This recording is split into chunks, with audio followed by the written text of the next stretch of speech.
What's up, guys? This is Matt from dailyppreview.com, here to give you guys a Dye M2 review.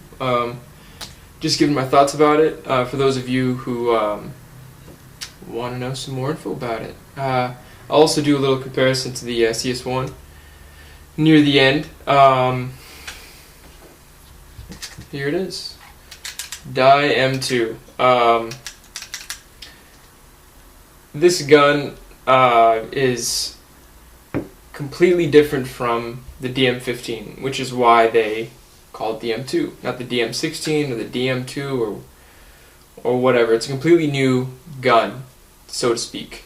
It is, of course, the same bolt as the previous generations, which isn't a problem. The DMs have some of the best shots ever, in my opinion. Any paintballer, does it have the same shot quality as a DM or whatever? You can usually base it off that. This is a great bolt system. It does require more love. You gotta lube it personally after every day of play. The M2 will tell you after every 4,000 shots, 2 cases, whether you shoot a case or 2 cases every time. I shoot a case. I just do it every time afterwards. It's fun. You gotta make it something fun. Something also that I noticed when I got this out of the box was the front grip was smaller. And I'm not sure if it's thinner, but it's definitely smaller. It feels great to hold. Something that was huge is the new magnetic trigger. They've improved their trigger tenfold. This is one of the most comfortable triggers, I think, I've felt. It almost reminds me of my LV1. LV1 had the same kind of trigger feel to me, except this one's a little more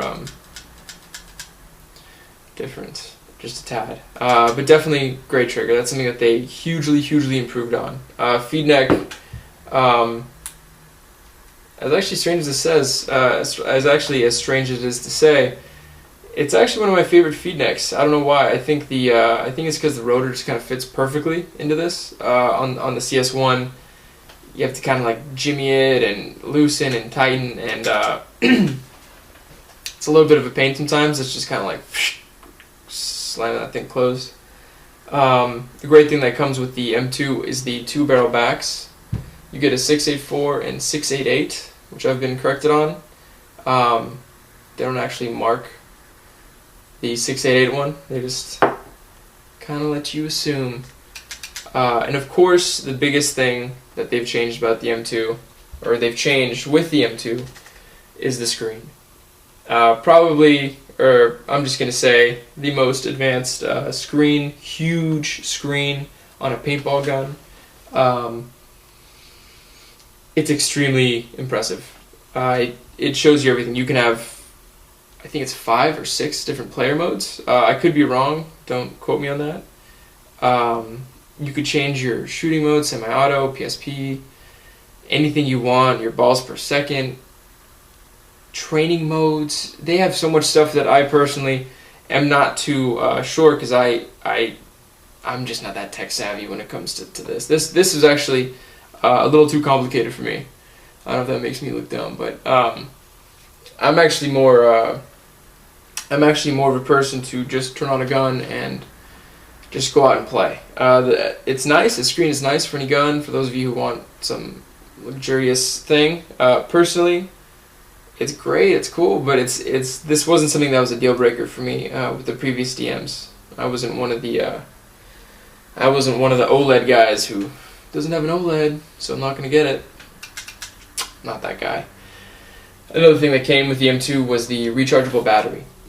Some of you guys are going to like that, some of you guys are going to hate that, some of you guys are not going to care about that. I hate it. I personally don't like it.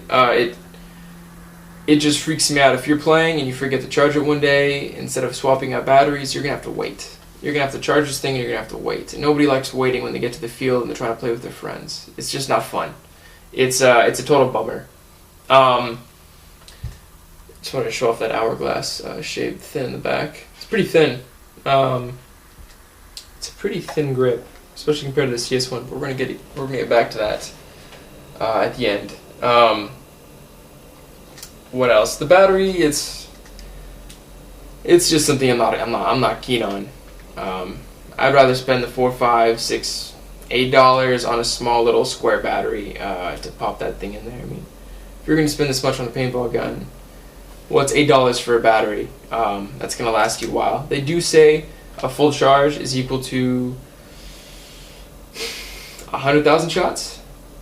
Could be wrong. I could be mixing this up with the CS1. I think they're both, the CS1 and the M2, both have 100,000 shots when you put full charge on this and a fresh AA batteries in the CS1. So that's a ton. I don't know how many shots you guys average for those of you who buy and sell guns all the time. I'm sure it doesn't get past 10,000. So that's you're set. I mean, it's not really something to complain about too much, but if you want to be nitpicky, you can be nitpicky about it.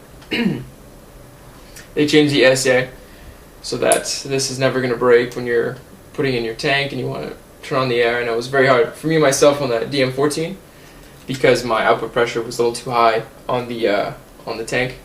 You have here a little USB. Let me just get this out. I don't know if you guys can see that. I don't know if this is too far, but right here is a little tiny port. It comes with, you know, all the cables that you guys saw in the unboxing. It comes with, you put that in there and it charges. You plug it in with your Apple cord, your Apple, you know, you charge your iPhone with, a little square white thing. You can plug that into there and then into the gun and then it just charges, which is, it's cool, but like I said, I'm not a fan of the rechargeable battery.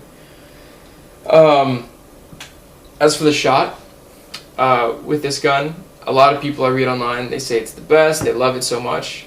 I know for my DM15, I am bananas about that shot. I think the DM15 was one of my favorite shot qualities I've ever had in a paintball gun. Of course, until I shot the CS1. The M2, I don't like the shot. It might have just been something weird that day or whatever it was, but I am not a fan of how this thing shoots. It's a little too snappy for me. Maybe I've just been spoiled by the CS1. It kind of has more swooshy shot to it. The CS1 is a lot smoother out of the box. Again, just my opinion, because I know some people are going to defend the M2 to death. See, the thing is I want to love this thing, because this is a sexy marker, as most of you know, seeing this thing. I'm a huge die fan, so when the M2 came out, I knew I had to snag it. This was actually, I got this after the CS1. I just don't know what to say. I'm not a fan of the shot of this gun. It doesn't feel as good as the CS1, in my opinion. The CS1's shot quality is smooth, on point, extremely efficient.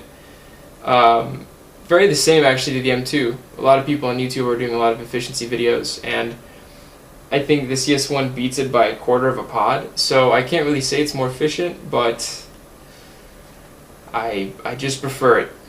I just prefer the CS1 over the M2. Another thing, for those of you who are going to get M2s for Christmas, in the mail, whatever it may be for the next couple months, these guns I think have been sitting in storage units waiting to be shipped. So when you do get your CS1, take out the bolts, and I would replace most O-rings. Just from what I've been reading online, some people are having a hard time pulling this in, pulling this out, whether it's something else. They say some O-rings might be a little older than most. They might have been like, there might be cracking or whatever it may be.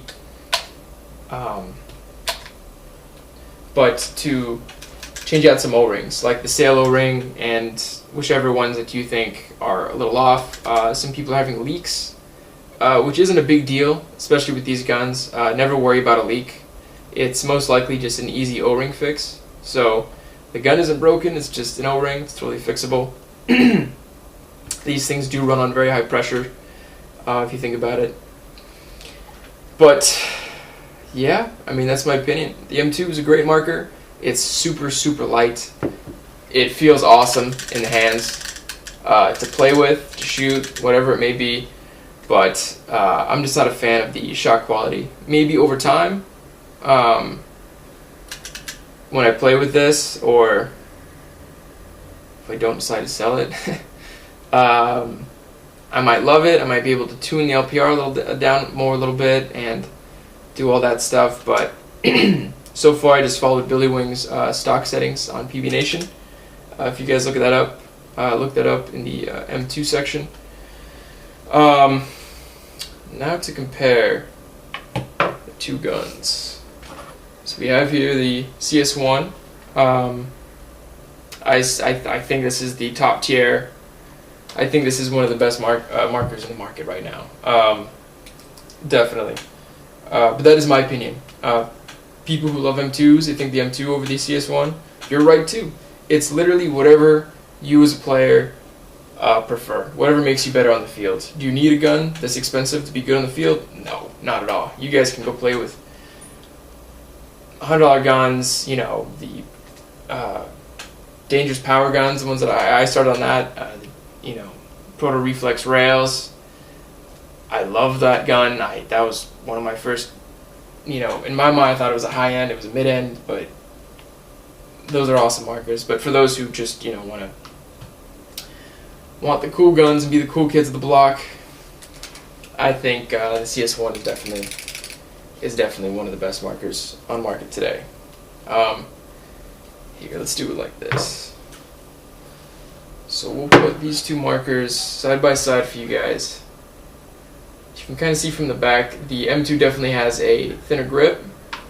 The CS1's a little chunk monkey, but I think that really fits in the hands really nice. I think they both complement the hands very nice. Trying to be careful here. If we match these up like this, from feed neck to feed neck, you can see that it's a little bit different. There we go. Try and be careful because I just hate the sound of those barrels rubbing. So you can kind of see from feed neck to feed neck, the CS1 is longer. If we do front grip to front grip, the M2 has a longer back. Triggers are kind of close, but I mean you can just really tell that the CS1 is just a longer gun. Oof. The CS1 is just a longer gun than the M2. I don't know if you guys can see that fully because of the frame, but take my word on it.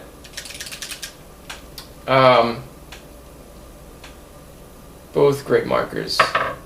You know, people are going to pick these up. They're not going to be disappointed. As far as the M2's resale value, I know a lot of people are afraid of Dye's reoccurrences. I don't know if that's the right word to use.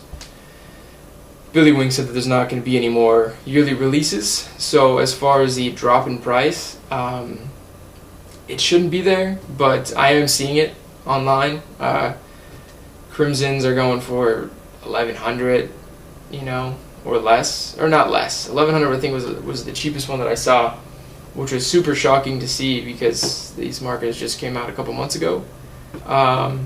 Same with the CS1s. I've seen a couple CS1s for 1,300, you know, around that range, which I guess shouldn't be a surprise, but who knows? It's just how the market is.